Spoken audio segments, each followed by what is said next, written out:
a year ago.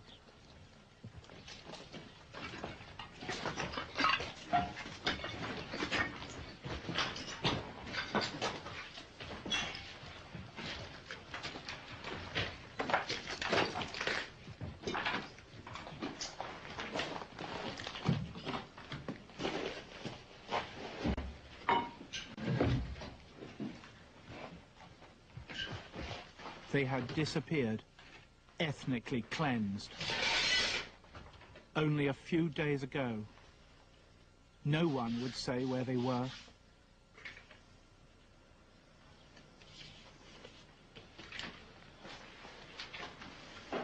But I recognized them from the old family snapshots.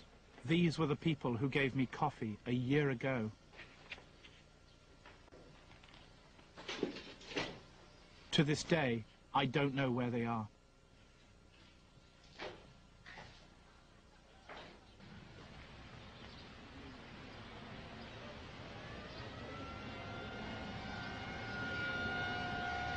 The end of the line for the Muslims of Bosnia. Despite our millions of words, despite the pictures of all our television colleagues, have we journalists made the slightest difference to this tragedy? These men and women were driven out of their homes this morning. Muslims, dispossessed, homeless, betrayed. Why did they throw the Muslims out of Bosnia? Why have they done this to you? Zašto mislite da Srbi su prisilili vas van? A čuj, Bože moj, moram. Šta ja? Kako je? Kad moraš, moraš. Hajde, ostavi sve svoje i hajde. Eto kako. Ne znamo. Očekujemo od međunarodne zajednice da će nas preuzeti, pa kako nam Bog da i međunarodna zajednica, pa eto. Idemo, mi znamo gdje nikuda. Can I ask you, why are you leaving Bosnia? Mogu kazat, a je mi drago, krenuta s okolica nije.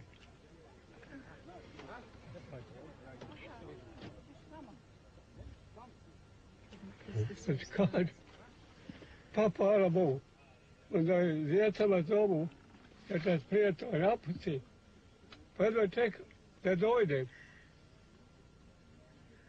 Kad se vidim da se radi, iz vatre žive, iz kutarstva,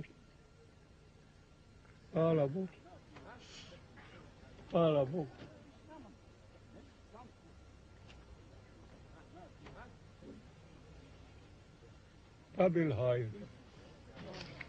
In the Middle East, as well as Bosnia, I've spent 17 years writing about these people. It would be nice to think the world listened to us journalists occasionally, but governments have grown used to ignoring our reports.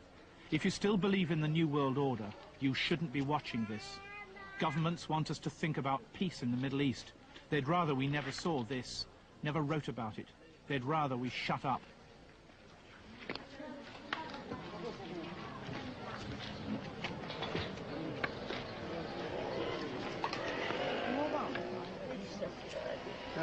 Sadiqa, this is you? Yeah. Sadiqa, yes. This is you? Yes. And this? Muž moj, yes. Your husband?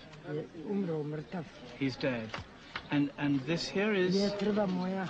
This is your mother here who's sitting behind you now. Yes. What do you think when you look back at these days now? I što vi osjećate kad vi gledate ovakve slike sada? Šta? Sami znate, presudite sami. Ja vas molim, nemojte me više pitati.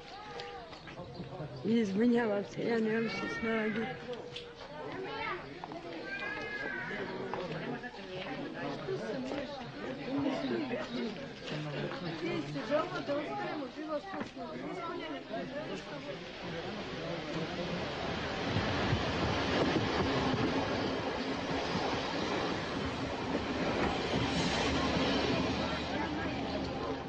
For these Muslims, this is their moment of despair, their day of catastrophe.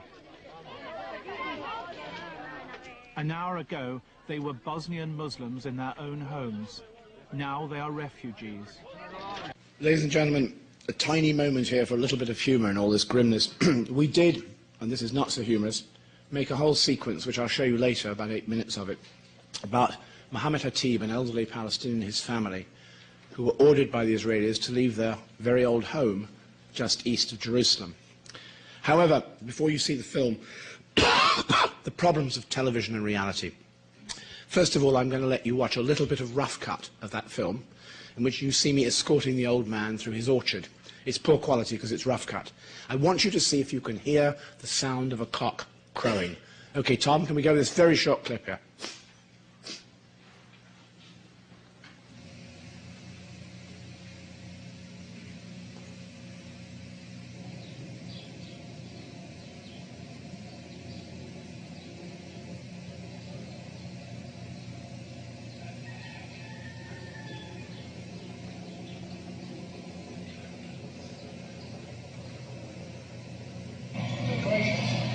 What's happening, Suleiman?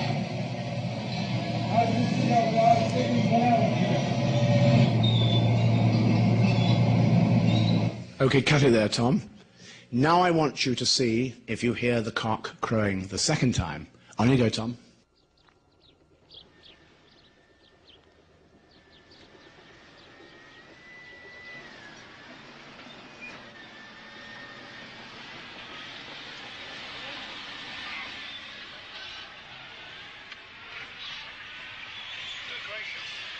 What's happening, Suleiman?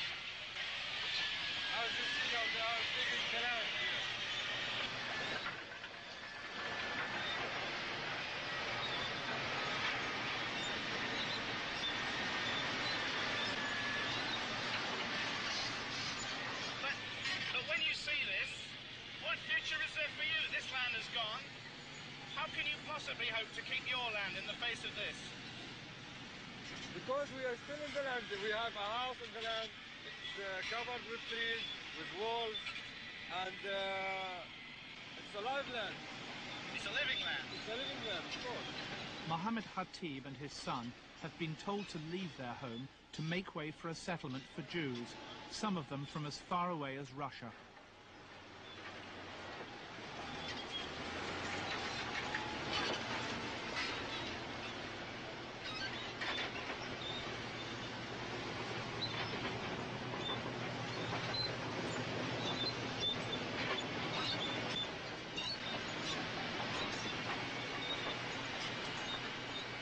Suleiman, how long has your family owned this land here? We own it as long as we live. It's inherited from our grandfathers and fathers as well. How many years do you think that is? More than 100 years? Yes. Do you have the documents to prove this? Do you have the original deeds and papers proving? Of course we have. We have documents from the Ottoman period and from the period of the British Mandate also. And you have your tax forms, you have the documents showing that this bit of land which we're on now... All of this, yes, we have. Why is he fighting for his house? Ask him, would you? Because it is his house. Would you ask him? ليش بقول لك يعني انت يعني بتحاول انك تخلي الدار ما تروحش يعني بتحارب او يعني قد ما بقدر بخليش الدار تروح ابدا مره يعني بروح ارواحنا وهذا ولا بخلي الدار تروح. إذا بنتي ومت أبويا وجدي وجد جدي يخرجوا معنا.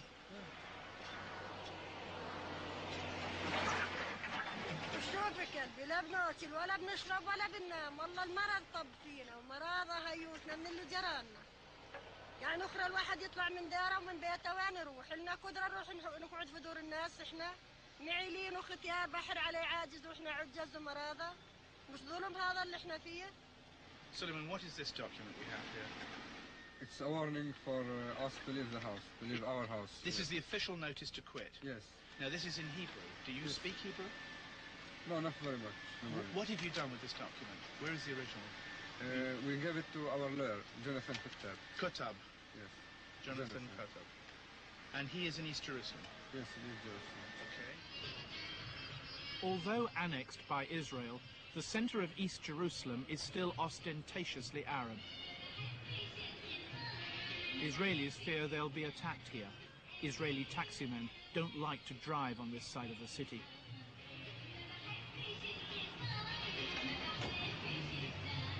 Palestinian Center for the Study of Non-Violence, that sounds promising. Jonathan Kutab, there's our man. he was given a charge sheet saying that he has to turn over his property to the state. But you see, it was needed for a public purpose. Public purpose meaning? Hospitals, schools, roads, something that benefits the community. So we were told that the public purpose was a special scheme for building your own home. I said, wonderful. He's been trying very hard to build a home for his son on this land, but was told you couldn't build on it.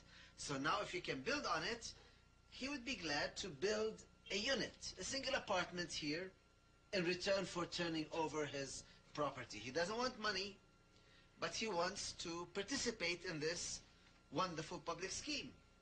And? Well, he was told, I'm afraid you're not a member of the public we intend to serve, because the only people who are entitled under this program are either new immigrants or those who have served in the army.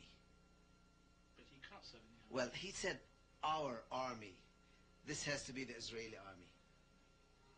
If the purpose for which this confiscation occurred is to serve Jews and Jews only, and excludes him, we object.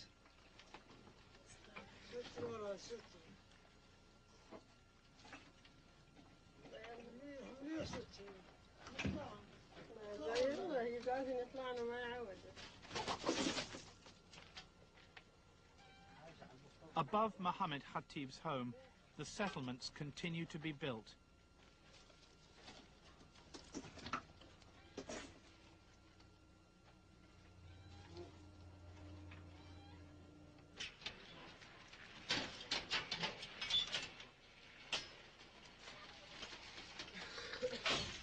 And among the settlers moving in are Europeans.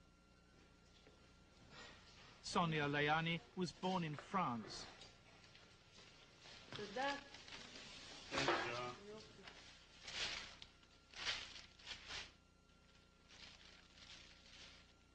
Et combien d'argent vous avez payé pour cet appartement ici? Je dois dire le prix. Oui, oui, bien sûr. 190 000 $. Ouf, c'est extraordinaire. Très bel appartement, 6 pièces, avec deux balcons et un très grand jardin. Mais vous n'avez pas le peur d'habiter ici? Pas du tout. Ce n'est pas dangereux? Non, pas du tout.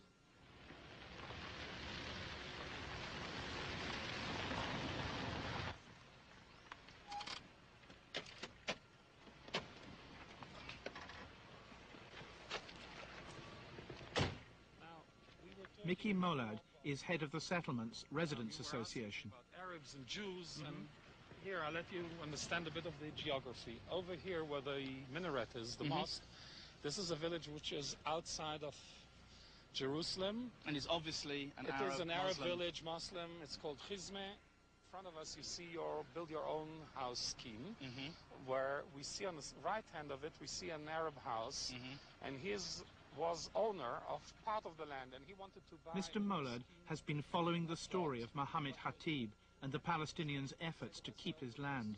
So he went to court because he said, it's part of my land, I'm willing to pay for it again, but I want the right to buy on it, and now it's in court, and we will wait and see. It will be very interesting. Because he's an Arab, he's not Jewish. Do you think it's fair that it's still in the courts? I mean, shouldn't the Israelis just say, fine, this man wants to be with us?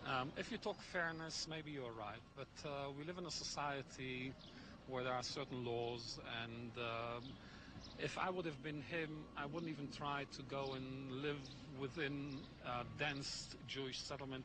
It won't fit in, there will be problems.